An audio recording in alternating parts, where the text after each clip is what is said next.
From the makers of Tim Hortons Coffee and Dayquil comes J-Listed Chast USA. One, purveyor of all sorts of assorted Japanese bullshit, and the other, all sorts of hentai and arrogant games. On top of that, you should consider pre-ordering this extremely serious Yuri game. Why does Louis Le Vau actually like this shit? Nobody fucking knows! Regardless of that, you can save 5% on your order by using this coupon code.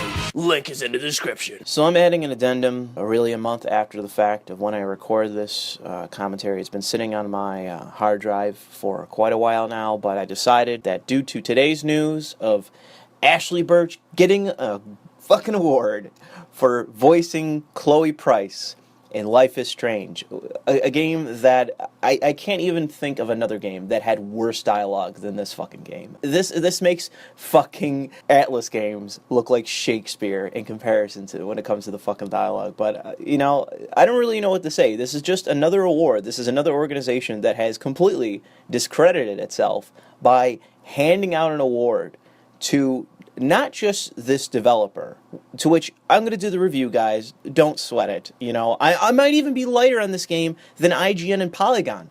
They fucking shit on this game in the end. And I laugh at the fucking devs in France right now. I laugh at them and their total disbelief that this actually occurred. I laugh at them. You reap what you fucking sow, and you deserve all the criticism that you get, even if it's fucking bullshit with the mainstream websites, which for the most part it is. They are actually pretty fucking harsh on this game in the end. But to me, the real problem is that here you have just widespread criticism of this game, other than those of you that listen to my fucking channel, apparently. Apparently every fucking apologist for Life is Strange is following me. But when you come down to it, the dialogue of this game is fucking indefensible, let alone the voice acting. The voice actors of this fucking game were bad. I cannot think of a single character in this game that I consider to be well voice acted. Not a single fucking one, let alone scripted. The script of this game was fucking shit.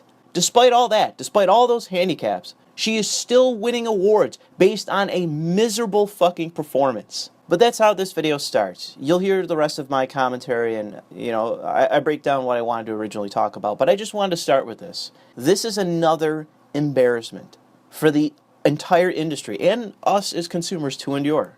This is such a fucking disgrace.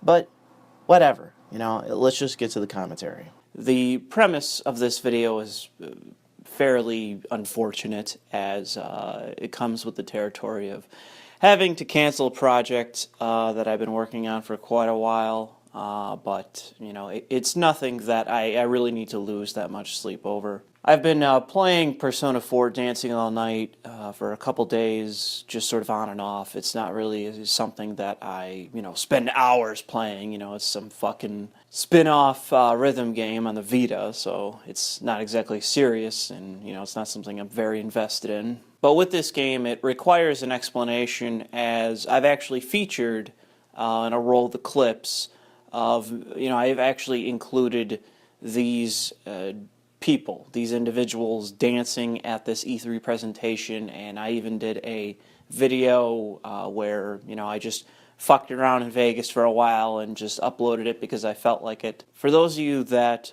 may have a stronger memory, you might recall that back at E3 2015, there was this advertisement for Persona 4 Dancing All Night, and it was stuck into this particular E3 pass. Now, if you're like me, you're probably going to say it was the individual that picked up the advertisement that stuck it in her pass, but this became a thing to where Anita Sarkeesian claimed that this advertisement was stuck in every E3 pass, and what an ordeal that is, and oh man, this sexualized fucking character, and blah blah blah.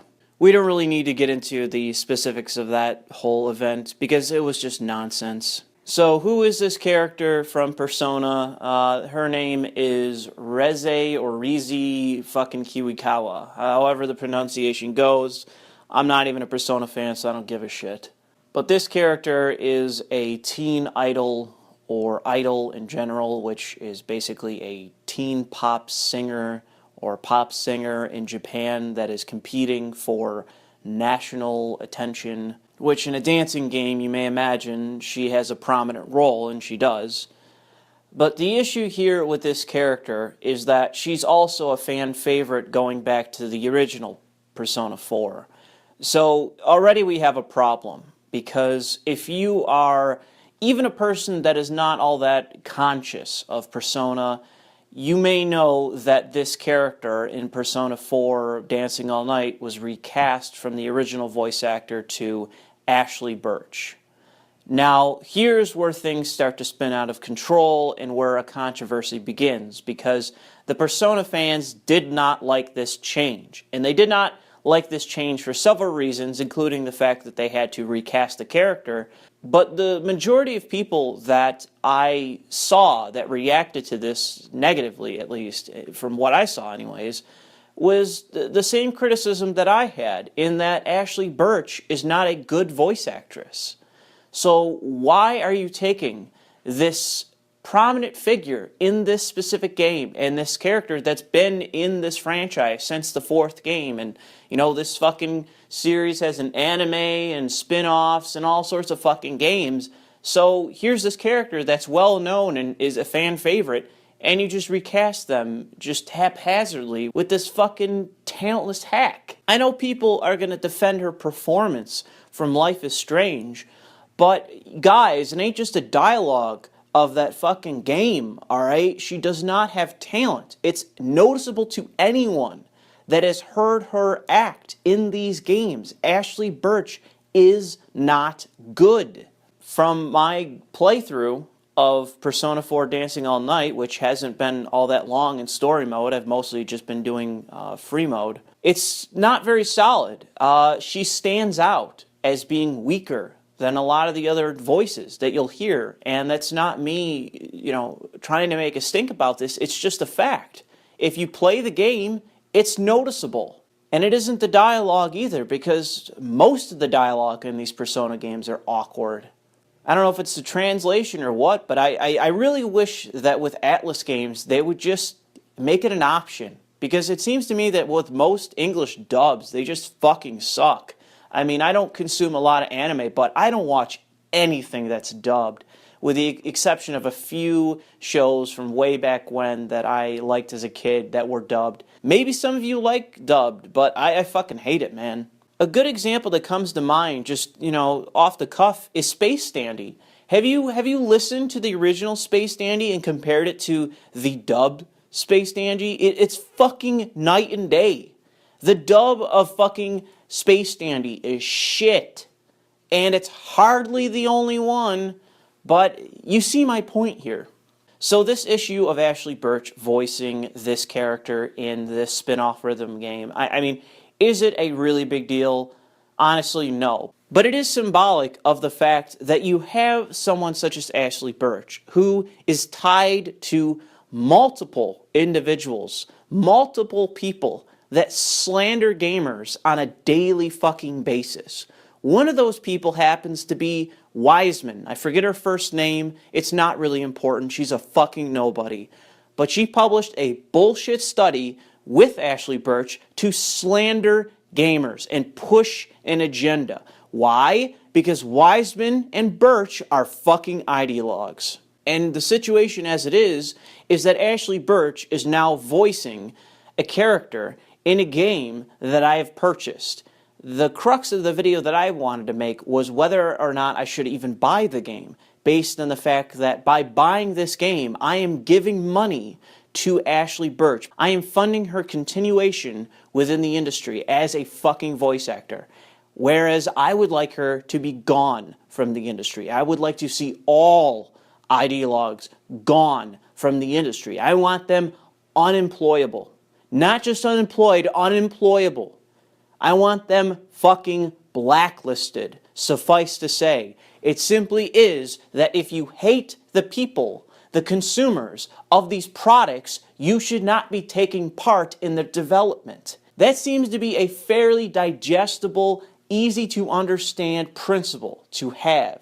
It doesn't seem too out of place, in my opinion, to not want ideologues that slander you to be involving themselves in the game's making process. Because let's remember, guys, these individuals are not simply saying to you and I that we're shitty people because we're part of Gamergate, or we're a particular kind of gamer, or what have you. No, that's not the problem they have. Their problem is with gamers in totality. It is all of us, regardless of how we feel about issues such as Gamergate or anything else. If you're a gamer, you're a piece of shit in the eyes of Ashly Burch.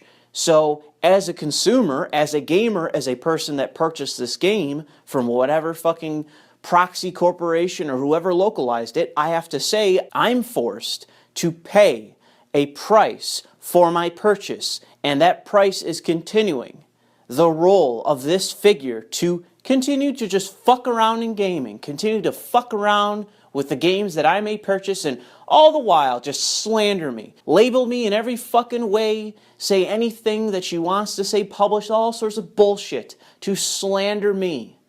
And then I, as the whipping boy, as we all are, we roll out and we buy this shit to continue the fucking process.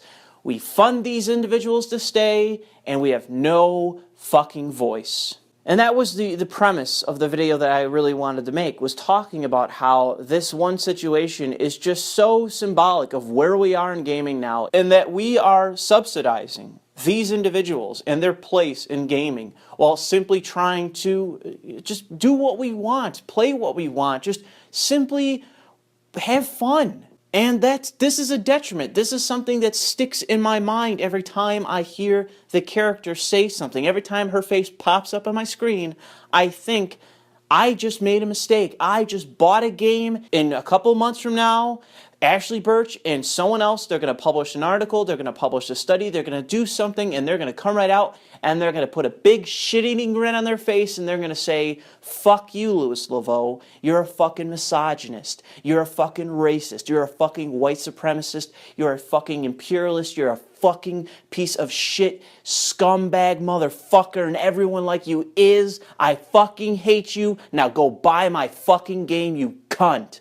I don't like it. I am uncomfortable, but that's how I feel. That's my honest opinion of the matter. I'm uncomfortable with the fact that I'm forced to purchase a piece of content that features an individual that I want out of the industry. So I don't see this as much of a loss. It doesn't really matter much to me, as I don't really have an answer to this. I don't really have a solution in mind other than something that maybe I could get to at a later date has to do with corporate financing and shareholders and all that sort of boring shit that doesn't really matter. But yeah, don't think too much into this video other than it just being a commentary, giving you guys an explanation of really what I had in mind and the premise of the video, and that I'm not losing any sleep over having to get past it. So thanks for listening. Be sure to like the video, subscribe to my channel, share this video where appropriate, and follow me on Twitter at LouisLeVau.